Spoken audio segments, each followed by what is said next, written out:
আল্লাহ সুবহানাহু ওয়া তাআলা তার দ্বীনকে পরিপূর্ণ করে দিয়েছেন।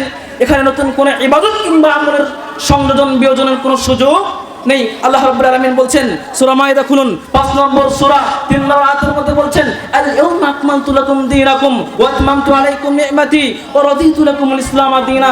আজ আমি তোমাদের জন্য তোমাদের দ্বীনকে পরিপূর্ণ করে দিলাম, আমার নিয়ামতকে তোমাদের জন্য সম্পূর্ণ করলাম এবং দ্বীন ইসলামকে তোমাদের জন্য মনোনীত করলাম। সুতরাং আল্লাহ রাব্বুল আলামিন তার দ্বীনকে পরিপূর্ণ করে দিয়েছেন। এখানে নতুন করে কোনো আমল, কোনো ইবাদত তৈরি করার সুযোগ কোনো মানুষের, কোনো বান্দার নেই। এমনকি রাসূল সাল্লাল্লাহু আলাইহি ওয়াসাল্লামের ছিল না।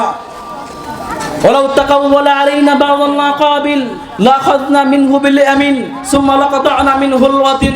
রাসূলকে হুঁশিয়ারি করে দেওয়া হয়েছে, এই নবী যদি নিজে কোনো বাণী তৈরি করে মানুষের মাঝে প্রচার করে অথচ আল্লাহ সুবহানাহু ওয়া তাআলা তা বলেননি, তাহলে আমি তার ডান হাত ধরে ফেলতাম এবং তার গর্দান কর্তন করে দিতাম।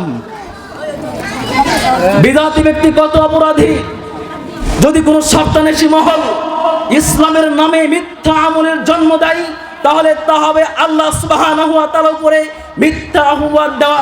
যেমনটা আমাদের সমাজে চালু আছে, মিলাদ চালু আছে, শবে বরাত, চুলখানি, চেহরাম, ফরজ সালাতের পরে সম্মিলিত মুনাজাত সহ মৃত ব্যক্তিকে দাফন করার পরে সম্মিলিত মুনাজাত করা হয়, জানাজার সালাতের পরে সম্মিলিত মুনাজাত করা হয়। এগুলো মানুষের কাঁধের উপর দিয়ে চলছে।